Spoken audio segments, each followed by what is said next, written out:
ऐसा क्या हुआ? जब एक पिता ने अपने 6 दिन की बेटी को जिंदा दफनाने जा रहा था। आइए जानते हैं आगे की दास्तान। राजेश बेटी के जन्म पर बहुत खुश था। उसकी तबीयत खराब होने पर वह उसे लेकर कई अस्पतालों में भी गया। लेकिन उसी दौरान ऐसी न जाने क्या बात हुई कि वह अपनी 6 दिन की बेटी को जिंदा दफनाने को मजबूर हो गया। जनवरी 2014 को मुरादाबाद जिले के गुरेठा गांव में 2 व्यक्ति पहुंचे। उनमें से एक की गोद में एक बच्चा था। वह बोला, तीर्थंकर महावीर मेडिकल कॉलेज में मेरी पत्नी ने एक बेटी को जन्म दिया था। बच्ची मर गई है। अब इसे दफनाना है। दफनाने के लिए हमें फावड़ा चाहिए। हमें श्मशान बता दो, इस बच्ची को हम वहां दफना देंगे। ऐसे दुख में लोग हर तरह से सहयोग करने की कोशिश करते हैं। इसलिए फावड़ा आदि लेकर गांव के कई लोग उन दोनों के साथ गांव के पास ही बहने वाली गांगन नदी की ओर चल दिए। गांव का एक आदमी दुकान से बच्ची के लिए कफन भी खरीद लाया।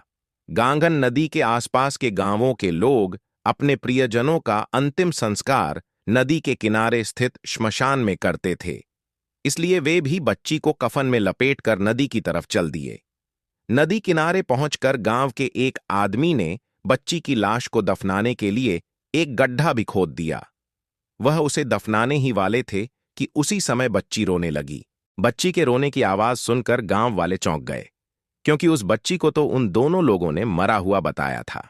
बच्ची के जीवित होने पर उसके पिता और साथ आए युवक को खुश होना चाहिए था, लेकिन वे घबरा रहे थे। उनके चेहरे देखकर गांव वालों को शक हो गया। वे समझ गए कि कुछ न कुछ गड़बड़ जरूर है। लिहाजा उन्होंने उन दोनों को घेर लिया और हकीकत जानने की कोशिश करने लगे। लेकिन वे यही कहते रहे कि डॉक्टर ने बच्ची को मृत बताया था। इसके बाद ही तो वे उसे दफनाने के लिए आए थे। यह बात गांव वालों के गले नहीं उतर रही थी। शोर शराबा सुनकर आसपास खेतों में काम करने वाले लोग भी वहां पहुंच गए। भीड़ बढ़ती देख वे दोनों वहां से भागने का मौका ढूंढने लगे। लोगों ने उन्हें दबोच लिया और उसी समय पाकबड़ा थाने में फोन कर दिया। सूचना पाकर थाना प्रभारी तेजेंद्र यादव सब इंस्पेक्टर सहदेव सिंह के साथ श्मशान घाट पहुंच गए। उन्होंने दोनों लोगों से पूछताछ की तो एक ने अपना नाम राजेश और दूसरे ने दिनेश बताया। उन्होंने जब बच्ची को देखा तो वह जीवित थी। वह 5 से 6 दिनों की लग रही थी। पता चला कि वह राजेश की बेटी है और दूसरा युवक उसका साला है। पास में ही तीर्थंकर महावीर मेडिकल कॉलेज था। पुलिस ने उस बच्ची को अविलंब मेडिकल कॉलेज में भर्ती करा दिया, जिससे उसकी जान बच सके। डॉक्टरों ने जब उस बच्ची को देखा तो वे चौंक गए, क्योंकि वह बच्ची वहीं पैदा हुई थी और उसकी मां उस समय वहीं भर्ती थी। डॉक्टरों ने पुलिस को बताया कि बच्ची को उसका पिता राजेश जीवित अवस्था में ही ले गया था। उसके मरने का तो सवाल ही नहीं है। मामला गंभीर लग रहा था, इसलिए थाना प्रभारी ने यह सूचना नगर पुलिस अधीक्षक महेंद्र यादव को दे दी। उधर डॉक्टरों ने भी बच्ची को आईसीयू में भर्ती करके इलाज शुरू कर दिया। नगर पुलिस अधीक्षक महेंद्र भी थाना पाकाबड़ा पहुंच गए। थाना प्रभारी ने उनके सामने राजेश से जब पूछताछ की तो बच्ची को जिंदा दफन करने की एक चौंकाने वाली कहानी सामने आई। राजेश मूल रूप से उत्तर प्रदेश के बरेली शहर के हाफिजगंज का रहने वाला था। वह मोटर मैकेनिक का काम करता था। पिता राम भरोसे को जब लगा कि राजेश अपना घर चलाने लायक हो गया है, तो उन्होंने बरेली के ही नवाबगंज में रहने वाले मुक्ता प्रसाद की बेटी सुनीता से उसकी शादी कर दी। शादी हो जाने के बाद राजेश के खर्चे बढ़ गए थे, इसलिए राजेश कहीं दूसरी जगह अपने लिए नौकरी ढूंढने लगा। इसी दौरान उत्तरांचल के रुद्रपुर शहर स्थित एक फैक्ट्री में उसकी नौकरी लग गई। उस फैक्ट्री में बाइकों की चेन बनती थीं। कुछ दिनों बाद राजेश पत्नी सुनीता को भी रुद्रपुर ले गया। वहां हंसी खुशी के साथ उनका जीवन चल रहा था। इसी दौरान सुनीता गर्भवती हो गई। इससे पति पत्नी दोनों ही खुश थे। पहली बार मां बनने पर महिला को कितनी खुशी होती है, इस बात को सुनीता महसूस कर रही थी। राजेश भी सुनीता की ठीक से देखभाल कर रहा था। सुनीता को 7 महीने चढ़ गए। अब सुनीता को कुछ परेशानी होने लगी थी, क्योंकि डॉक्टर ने भी सुनीता को कुछ एहतियात बरतने की हिदायत दे रखी थी। सावधानी बरतने के बाद भी अचानक एक दिन सुनीता को प्रसव पीड़ा हुई। जिस डॉक्टर से सुनीता का इलाज चल रहा था, राजेश पत्नी को तुरंत उसी डॉक्टर के पास ले गया। सुनीता का चेकअप करने के बाद डॉक्टर ने स्थिति गंभीर बताई, क्योंकि सुनीता के पेट में सोशल स्टोरी 7 महीने का बच्चा था। यदि वह 8 साढ़े 8 महीने से ऊपर का होता तो डिलीवरी कराई जा सकती थी।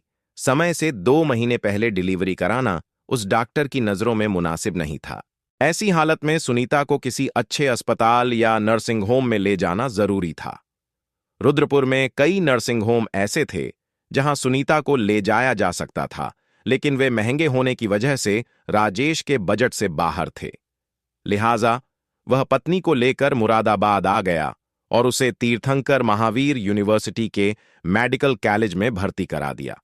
वहां 4 जनवरी 2014 को सुनीता ने एक बेटी को जन्म दिया। बच्ची 7 महीने में पैदा हुई थी, इसलिए वह बेहद कमजोर थी। उसे इंक्यूबेटर में रखा जाना बहुत जरूरी था, लेकिन मेडिकल कॉलेज में जो इंक्यूबेटर थे उनमें पहले से ही दूसरे बच्चे रखे हुए थे। ऐसी स्थिति में मेडिकल कॉलेज के जॉइंट डायरेक्टर डा. विपिन कुमार जैन ने राजेश को सलाह दी कि वह अपनी बच्ची को किसी अन्य नर्सिंग होम या अस्पताल या फिर दिल्ली ले जाए, क्योंकि बच्ची की हालत ठीक नहीं है। उधर इतनी कमजोर बच्ची को देखकर वार्ड में भर्ती मरीजों के तीमारदारों ने राजेश के मुंह पर ही कह दिया कि ये बच्ची बचेगी नहीं, और यदि बच भी गई तो पूरी जिंदगी अपंग रहेगी। लेकिन राजेश ने उनकी बातों पर ज्यादा ध्यान नहीं दिया। बेटी की जान बचाने के लिए राजेश उसे लेकर मुरादाबाद के साईं अस्पताल पहुंचा। राजेश के साथ उसका साला दिनेश भी था। साईं अस्पताल में बच्ची को भर्ती करने से पहले 10,000 रुपए जमा कराने को कहा गया। उसके पास उस समय इतने रुपए नहीं थे। राजेश ने अस्पताल कर्मियों से कहा भी कि वह पैसे बाद में जमा करा देगा, पहले बेटी का इलाज तो शुरू करो। लेकिन उसके अनुरोध को उन्होंने अनसुना कर दिया। राजेश बेटी को हर हाल में बचाना चाहता था, इसलिए उसने अपने कई सगे संबंधियों और रिश्तेदारों को फोन करके अपनी स्थिति बताई और उनसे पैसे मांगे, लेकिन किसी ने भी उसकी सहायता करने के बजाय कोई न कोई बहाना बना दिया। राजेश बहुत परेशान हो गया था। ऐसी हालत में उसकी समझ में नहीं आ रहा था कि वह क्या करे।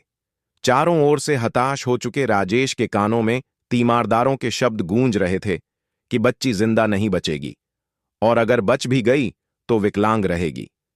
निराशा और हताशा के द्वार से गुजर रहे राजेश ने सोचा कि जब बच्ची पूरी जिंदगी विकलांग रहेगी तो इसकी जान बचाने से क्या फायदा। इससे अच्छा तो यही है कि ये मर जाए। इसके अलावा उसके मन में एक बात यह भी घूम रही थी कि यदि बच्ची नहीं मरी तो वह उसकी वजह से पूरी जिंदगी परेशान रहेगा। लिहाजा उसने बेटी को खत्म करने की सोची। इस बारे में उसने अपने साले दिनेश से बात की तो उसने भी जीजा की हां में हां मिलाते हुए 6 दिन की बच्ची को खत्म करने को कहा। दोनों ने बच्ची को मारने का फैसला तो कर लिया, लेकिन अपने हाथों से दोनों में से किसी की भी उसका गला दबाने की हिम्मत नहीं हो रही थी। फिर उन्होंने तय किया कि सोशल स्टोरी बच्ची को जिंदा ही गड्ढे में दफना देंगे, और जब सुनीता पूछेगी तो कह देंगे कि बच्ची की मौत हो गई थी और उसे दफना आए हैं। गड्ढा खोदने के लिए उनके पास कोई चीज नहीं थी, इसलिए वह फावड़ा मांगने के लिए गुरेठा गांव पहुंचे। ऐसी हालत में गांव वालों ने उनकी सहायता करना मुनासिब समझा और उनके साथ गांगन नदी के किनारे उस जगह पर पहुंच गए जहां लोगों का अंतिम संस्कार किया जाता था। उसकी नन्ही सी जान की आंखें ठीक से खुली भी नहीं थीं। दुनियादारी से तो उसे कोई मतलब भी नहीं था। मां की गोद से पिता के मजबूत हाथों में वह इसलिए आई थी कि वह उसका इलाज कराएंगे, लेकिन उसे क्या पता था कि कन्यादान करने वाले हाथ ही उसे जिंदा दफनाने के लिए आगे बढ़ेंगे। लेकिन जैसे ही उसे गड्ढे में ठंडी रेत पर लिटाया गया, वह हाथ पैर चलाते हुए जोर जोर से रोने लगी, जैसे वह रोते रोते अपने जन्मदाता से पूछ रही हो कि मेरा कसूर क्या है, मुझे मत मारो, एक दिन मैं ही तुम्हारा सहारा बनूंगी और घर में उजियारा फैलाऊंगी। लेकिन उस समय पिता की संवेदनशीलता नदारद हो चुकी थी। अचानक बच्ची की आवाज सुनकर राजेश और दिनेश घबरा गए। वे सोचने लगे कि काश ये 2 मिनट और न रोती तो। बहरहाल उसकी आवाज सुनकर गांव वाले चौंक गए और उन्होंने पुलिस बुला ली। दोनों से पूछताछ के बाद पुलिस ने उन्हें न्यायालय में पेश करके जेल भेज दिया। पुलिस ने उस बच्ची को तीर्थंकर महावीर यूनिवर्सिटी के मेडिकल कॉलेज में भर्ती करवा दिया था। वहां उसे इनक्यूबेटर में रख दिया गया था। उसकी हालत में भी सुधार होने लगा था। उधर सुनीता को इस बात का पता नहीं था कि उसने जिस बच्चे को जन्म दिया उसकी हत्या की कोशिश करने वाला उसका पति जेल में है। इलाके के लोगों को जब एक पिता के यमराज बनने की जानकारी हुई तो लोग बच्ची की लंबी उम्र के लिए दुआएं करने लगे। बच्ची के इलाज के लिए कई लोगों ने अस्पताल में पैसे भी जमा कराए, लेकिन एक सप्ताह बाद ही उस बच्ची ने अस्पताल में दम तोड़ दिया। वैसे यहां एक बात बताना जरूरी है कि राजेश की नीयत बेटी की हत्या करने की नहीं थी, बल्कि वह तो उसकी सुरक्षा के लिए ही मेडिकल कॉलेज लाया था। और मेडिकल कॉलेज के डॉक्टर के कहने पर वह बेटी को लेकर कई अस्पतालों में घूमा भी। उसकी मजबूरी यह थी कि इलाज के लिए उसके पास पैसे नहीं थे, और जिन संबंधियों और रिश्तेदारों से उसने मदद की गुहार लगाई उन्होंने भी मुंह मोड़ लिया था, जिससे वह निराश और हताश हो चुका था। अस्पताल के वार्ड में मरीजों के तीमारदारों ने बच्ची के बारे में गलत धारणाएं राजेश के मन में भर दी थीं। इन्हीं धारणाओं ने उसे यमराज बनने के लिए मजबूर किया। इन्हीं बातों ने उसकी संवेदनशीलता को हर लिया था। कहते हैं कि मां का दूसरा रूप मामा होता है, लेकिन उस समय दिनेश का दिल भी नहीं पसीजा था। वह भी कंस मामा बन गया था। पिता से यमराज बनने के हालात राजेश के सामने चाहे जो भी रहे हों, लेकिन इसमें अकेला वही दोषी नहीं है। इसमें दोष उन लोगों का भी है जिन्होंने उसे इस रास्ते पर जाने के लिए मजबूर किया। वह इतना संवेदनहीन हो गया था कि जीवित बेटी को कब्र में रखते समय उसके हाथ तक नहीं कांपे। बेटियों पर खतरा लगातार बढ़ता ही जा रहा है। बेटे की चाहत में तमाम लोग उन्हें कोख में ही खत्म करा देते हैं। हम भले ही 21वीं सदी में पहुंचने की बात कर रहे हों, लेकिन सोच अभी भी वही सोशल स्टोरी पुरानी है। तभी तो भ्रूण हत्याओं में कमी नहीं आ रही। इसका उदाहरण यह है कि जहां सन 1990 में प्रति 1000 पुरुषों के अनुपात में 906 महिलाएं थीं, सन 2005 में इतने ही पुरुषों के अनुपात में केवल 836 महिलाएं रह गई थीं। बात 2014 की करें तो अब यह आंकड़ा 1000 पुरुषों पर 940 स्त्रियों का है।